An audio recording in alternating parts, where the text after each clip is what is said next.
네, 역사의 장소와 인물을 통해서 미래를 내다보는 휴먼 아카데미아입니다.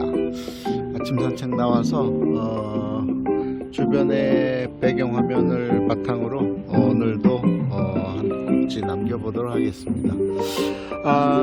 인류 이동의 역사를 우리 생활 속에서 찾아볼 수가 있어요. 그러니까 생활 문화의 변천을 통해서 찾아볼 수 있는데, 그 사람이 살아가면서 가장 중요한 것이 뭐냐, 의식주죠. 그러니까 이 먹는 거와 관련되는 것은 굉장히 밀접하게 연결이 됩니다. 살아가기 위해서는 먹어야 되니까.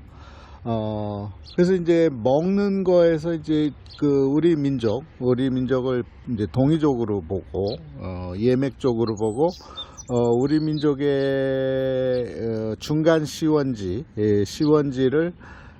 한반도 북부 이제 더 광범위하게 펼치면 러시아의 바이칼 호수, 몽고와 러시아의 부근에 있는 바이칼 호수로 본단 말이죠. 그래서 일반적으로 이제 정말로 그 바이칼 호수에 사는 소수민족인 바로 부리야트족을 사진이나 동영상으로 보면 굉장히 친근함을 느껴지게 되죠. 우리하고 같은 동족이다 라는 것을 금방 알 수 있을 만큼 닮았습니다. 그래서 일반적으로 부리야트족이 우리 민족의 조상이다, 이렇게 이제 생각하고 이야기하는 경우가 많죠. 그래서 부리야트라고 하는 민족은 사실은 지금 소수민족 중에 소수민족이고, 전 세계 인구 중에 한 100만 명도 안 돼요. 100만 이하인 민족이 바로 부리야트족입니다. 더더구나 요번에 러시아하고 우크라이나 전쟁에서 가장 많은 피해를, 사망자가 난 민족 그러면 부리야트족이에요. 좀 안타까운 일인데 우리 조상이다 이 말이죠. 왜냐하면 부리야트족은 유목민들인데 생활 수준이 굉장히 낮아요. 그러니까 이제 젊은 청년들이 이제 이 군대에 징집하면 이제 돈이 나오니까, 그래서 그 유혹을 떨쳐버리지 못하고 이제 간 모양인데, 또는 이제 강제적으로 갔을 수도 있고, 어쨌든 항상 최종적으로 피해를 보는 민족 또한 우리 민족인 것은 참 안타까운 일입니다. 그래서 지금 보면 부리야트족이 사는 대표 도시인 울란 우데라고 하는 곳에 매장지가 부족하다는 거예요. 그 정도로 묘지가 그냥 꽉 차 있다는 겁니다.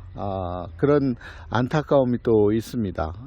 근데 이 부리야트족의 남 얘기처럼 하면 안 되는 게 우리 조상일 가능성이 높기 때문에, 근데 부리야트족은 바이칼호에서 자동적으로 출생했느냐? 또 그건 아니죠. 어딘가에서 이동을 해 왔습니다. 그래서 그거를 이제 식문화와 또는 다른 것을 통해서 찾아볼 수 있는데, 식문화에서는 이제 가장 대표적인 것이 이제 추위가 오면 이제 요리를 하기 위해서 필요한 것들이 이제 요리를 할 수 있는 곳, 그게 이제 부뚜막입니다. 그러니까 부뚜막 문화가 이 초원지대, 그리고 이제 거주를 시작하면서 이동이 멈춰지고 거주를 시작하면서 이제 생겨나는 것이 이제 부뚜막인데, 추운 곳에서는 그게 보면은 이제 한반도 북부에도 왔고, 지금의 우리가 사는 한반도 안에도 왔고, 그리고 더 나아가서 바다 건너서 일본에도 갔고, 그런 것을 알 수가 있죠. 볼 수가 있습니다. 그러니까 여행을 하다 보면 이거 어렸을 때 봤던 건데 라고 하는 것들이 세계 곳곳에 산재해 있는 것을 볼 수가 있어요. 그 중에 하나 식문화에서 이제 부뚜막이고, 그리고 그 부뚜막에 올려놓고 요리를 해야 되는 도구가 필요한데, 그게 바로 이제 고대 시대에 등장하는 동복이라는 거예요. 동복. 구리로 만든 솥단지라 이 말이죠. 그 솥단지를 통해서 동복을 통해서 우리 민족이 한반도에 사는 우리 민족이 고구려 백제 신라에 사는 민족이 저 위쪽에서 왔구나라는 것을 알 수가 있는 거죠. 그래서 그 부리아트족의 그 조상을 쫓아가다 보면 그들에게도 이제 그 같은 동복 문화가 있는데 그 부리아트족을 지배했던 그 민족을 이제 흉노족으로 봐요, 일반적으로. 그래서 흉노가 우리 민족과 깊이 관련이 있다라는 것을 또한 알 수가 있는 거죠. 그래서 그런 이제 식문화나 이런 것을 통해서 우리 민족의 이동이 한 곳에 있었지 않고 유라시아 대륙을 오고 가면서 이 우리 한반도 쪽에서는 이제 결국은 한반도 북부 지역을 통해서 반도 남쪽으로 내려왔고 바다를 건너서 일본까지 가서 살았다. 그래서 일본에도 우리 민족의 후손들이 살고 있다는 것을 금방 알 수 있는 거죠. 뿐만 아니라 추위를 넘어서 이제 동토의 땅을 넘어서 이 미대륙까지 와서 살았다는 것은 그 부리아트족, 특히 유목민족들이 짓고 사는 집, 우리가 일반적으로 그 몽골리언들의 집은 잘 알고 있잖아요. 둥그런 형태의 집을 알고 있지만 사실은 아메리칸 인디언, 네이티브 인디언들이 짓고 살았던 초막집 같은 이렇게 마치 텐트 치는 것과 같은 텐트를 중간을 가운데를 향해서 높이 치솟게 만드는 사각형 또는 육각형, 팔각형으로 만드는 그런 집들은 또한 부리아트족에서도 발견이 돼요. 그러니까 부리아트족이 사용했던 것들이 아메리칸 인디안 속에서도 발견이 되기 때문에 이동을 했구나 라는 것을 이제 알 수 있는 거죠. 그리고 결정적으로 그 이동을 했고 그 사람들이 우리와 그 조상들로 연결이 된다라는 것을 알 수 있는 것은 뭐가 있냐면 제사 문화가 있습니다. 천신 문화, 하늘의 제사를 지내는 문화가 있는데 그거는 정말로 거부할 수 없는, 부정할 수 없는 증거가 되는 것들이에요. 자, 그걸 오늘은 얘기해 보도록 하겠습니다. 자, 현대판에서 와서 보면, 현대에서부터 접근하면 더 재미가 있죠.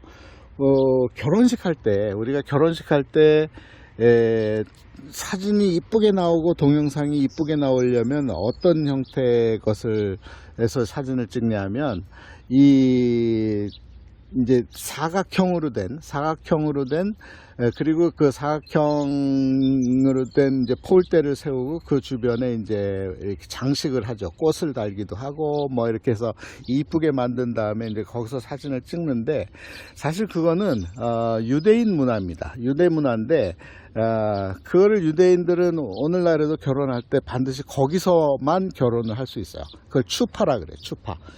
추파라 그러는데, 그래서 추파 그러면은 떠올리는 것은 결혼식입니다.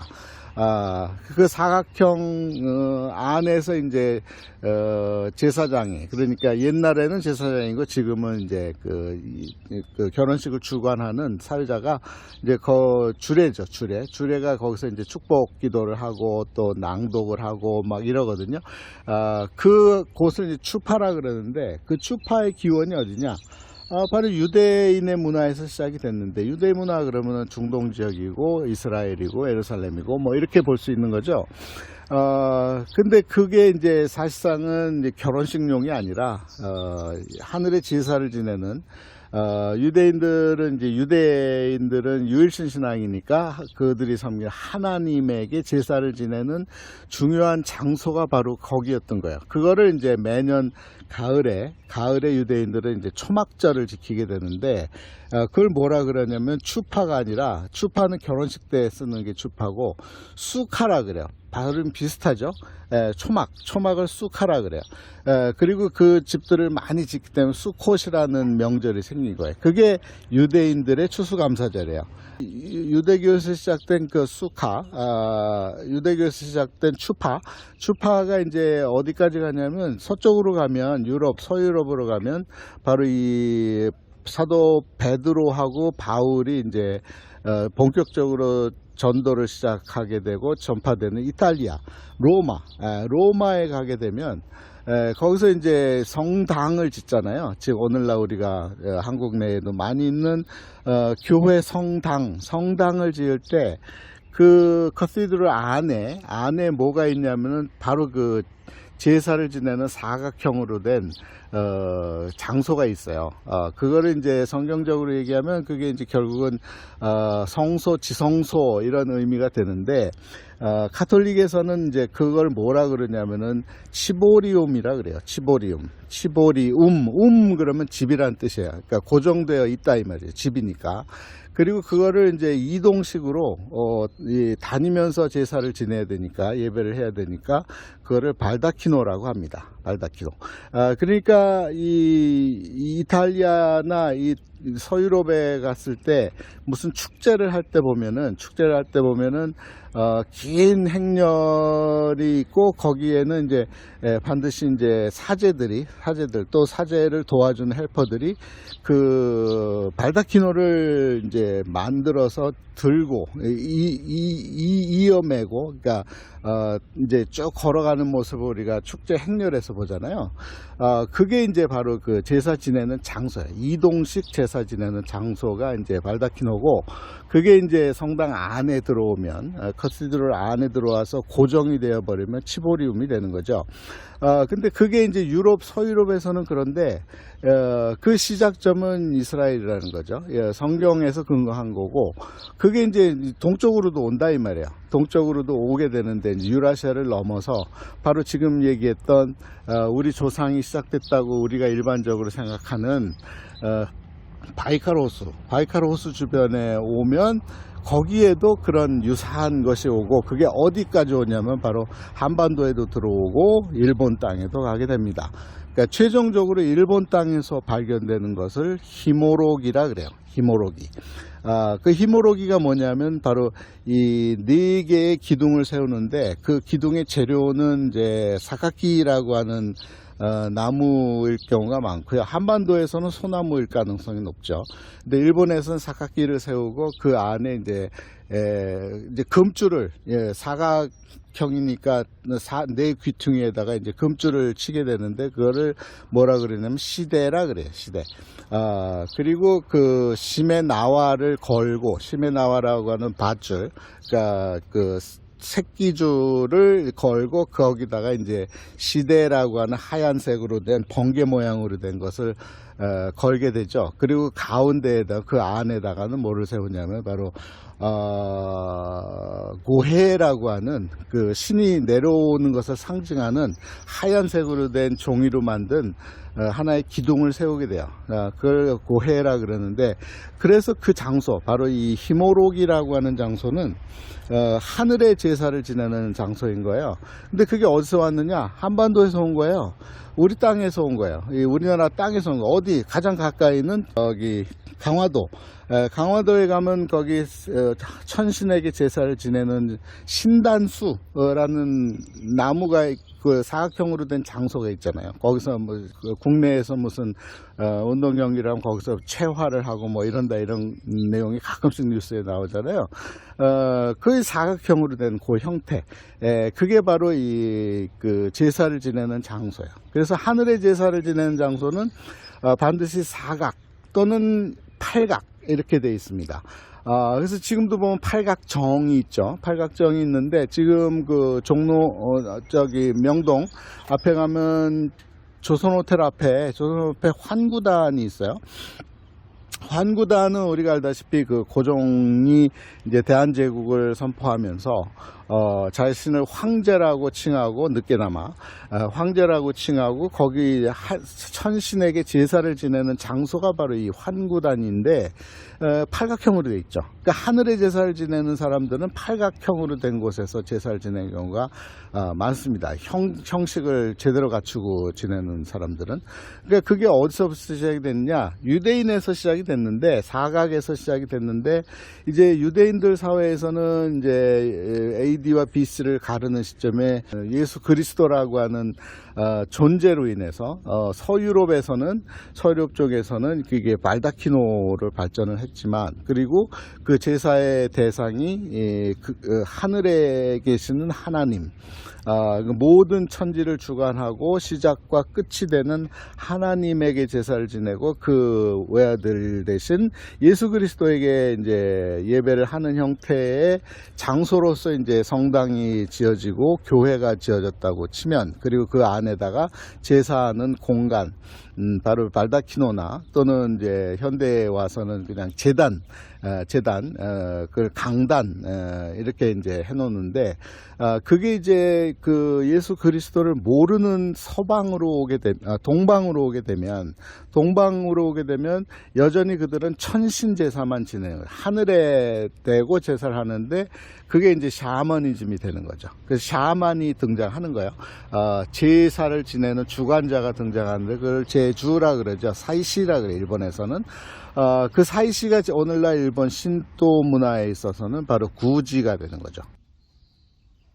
그러니까 그 신사의 제사를 주관하는 담당자, 그가 이제 구지가 되는 겁니다. 그런 곳이 되는 거죠.